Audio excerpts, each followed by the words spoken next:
Teman-teman semua udah pasti tahu kan apa itu smoothing atau rebonding. Di video ini aku akan kasih beberapa uraian buat teman-teman yang sering gagal smoothing atau rebonding. Semoga dengan beberapa uraian di video ini setidaknya kita bisa tahu seperti apa cara kerja obat smoothing atau rebonding.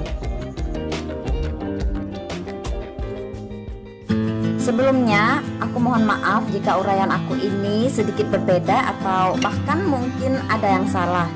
Silakan teman-teman berikan koreksinya di komentar supaya kita bisa sama-sama mengevaluasi jika memang ada yang salah. Oke, kita langsung aja. Ini kita ambil contoh animasi rambut.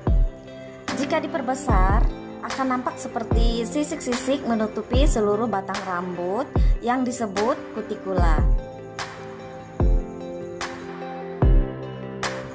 Jika batang rambut dibelah, maka akan nampak 3 bagian terpenting rambut. Yang pertama yaitu bagian inti rambut yang disebut medula. Yang kedua, bagian tengah rambut yang disebut korteks. Dan yang ketiga, bagian terluar rambut yaitu kutikula. Korteks adalah bagian rambut yang menentukan jenis rambut, apakah lurus, ikal, keriting, bahkan keribo. Korteks ini jika diperbesar lagi akan nampak seperti ikatan-ikatan atau jaring-jaring silang yang berbeda-beda pada setiap jenis rambut, baik rambut lurus, ikal maupun keriting.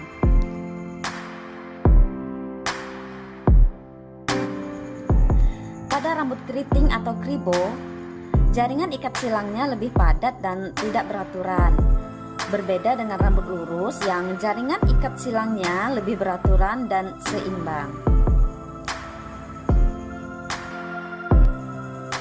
Nah, pada saat peresapan obat smoothing atau obat rebonding, obat bekerja dengan cara memutus jaringan ikat silang sehingga pada saat rambut rileks, rambut menjadi melar karena jaringan ikat silangnya udah pada putus.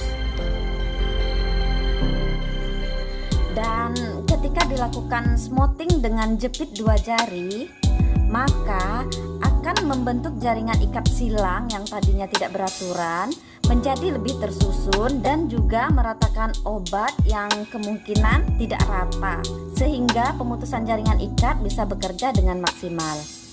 Itu sebabnya mengapa kita harus menunggu lagi 15 menit untuk peresapan akhir, khususnya untuk rambut normal ya.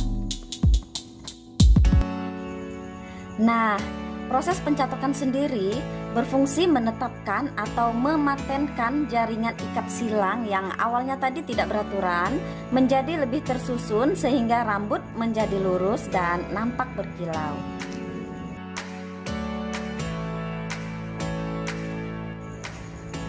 Kemudian neutralizer atau step 2 berfungsi untuk menyambung kembali jaringan ikat silang yang sudah terputus oleh obat step 1 sehingga jaringan ikat silang yang sudah lurus dan tersusun oleh pencatokan tidak berubah-ubah lagi atau jadi lurus permanen.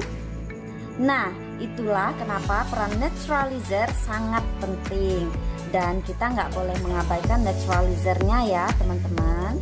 Meskipun memang ada teknik-teknik tertentu yang memungkinkan kita untuk melakukan smoothing atau rebonding tanpa menggunakan step 2 atau neutralizer, tetapi itu ada satu trik tertentu yang diperlukan untuk mengganti step 2 atau neutralizernya.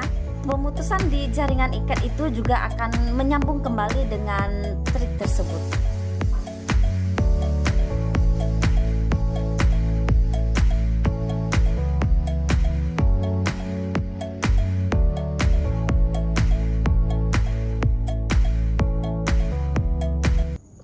Lalu, mengapa smoothing bisa gagal? Ada banyak hal yang bisa menyebabkan smoothing atau rebonding kita gagal. Di antaranya, obat terlalu sedikit atau kurang, aplikasi obat tidak rata, rambut belum rileks atau obat belum meresap sempurna, pencucian rambut yang kurang bersih, pencatokan terlalu tebal sehingga panas yang didapatkan di batang rambut tidak rata, dan juga alat catok yang tidak sesuai, yaitu panas yang kurang maupun terlalu panas. Jika panas kurang tentu saja tidak akan matang sempurna, dan jika terlalu panas maka hanya akan matang di bagian luar rambut saja, atau bahkan bisa jadi hangus karena terlalu panas.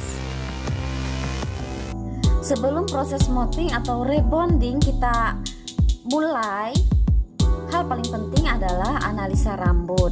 Jadi kita harus mengerti, harus paham, dan harus yakin jenis-jenis rambutnya supaya kita bisa menentukan jenis obat apa yang sesuai dan cocok untuk jenis rambut yang akan kita proses tersebut.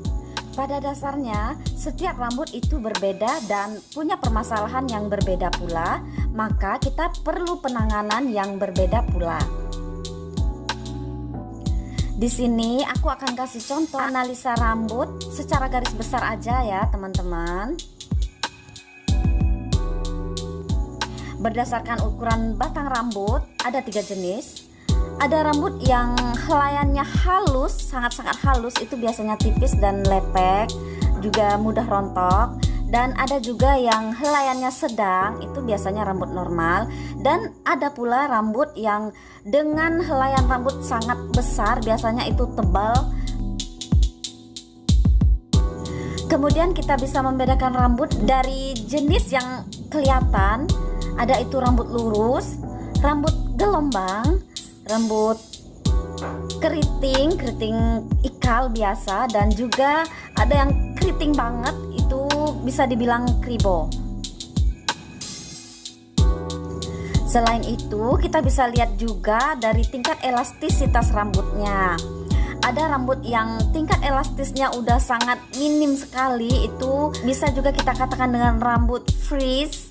Itu rambut yang udah rusak banget.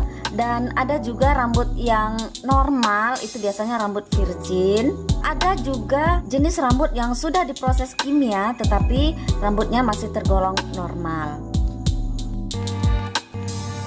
Nah, kalau kita udah tahu jenis rambutnya tergolong yang mana dan penanganannya kita juga udah tahu harus bagaimana, tinggal kita tentukan obat yang sesuai dengan jenis rambut. Ada banyak sekali merek-merek terkenal maupun yang tidak terkenal dari produk-produk rebonding dan smoothing ini. Tinggal teman-teman tentukan saja mau pakai obat merek apa, sama aja penanganannya atau pemilihan obatnya itu ya sama aja, disesuaikan dengan jenis rambutnya. Setelah itu kita lakukan saja, kita mulai saja proses smoothing atau rebondingnya seperti biasa, dari mulai aplikasi obat, peresapan, smoothing dengan teknik 2 jari, baik itu pencucian dan lain-lainnya. Jika semua proses sudah dilakukan dengan benar, tetapi hasilnya juga belum maksimal atau hasilnya juga belum sesuai dengan yang kita inginkan, belum sempurna, mungkin ada sesuatu penyebab yang tidak kita sadari, tetapi ini juga tidak kalah penting. Coba teman-teman cek air yang digunakan untuk mencuci rambut klien kita. Coba kita cek apakah kadar garam di air tersebut kemungkinan terlalu tinggi atau agak asin. Kelihatannya ini emang nggak begitu penting atau remeh banget ya teman-teman, tetapi jangan salah teman-teman, ini sangat-sangat penting. Menurut pengalaman aku, air itu sangat berperan besar menentukan hasil dari rebonding maupun smoothing kita.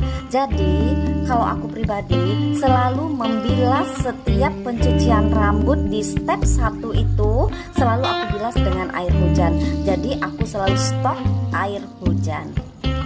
Nah, jika air juga udah bagus, proses juga udah bener, udah sekuat tenaga tapi hasilnya juga belum maksimal, mungkin sudah saatnya teman-teman ganti alat yang digunakan, alat catok yang teman-teman gunakan.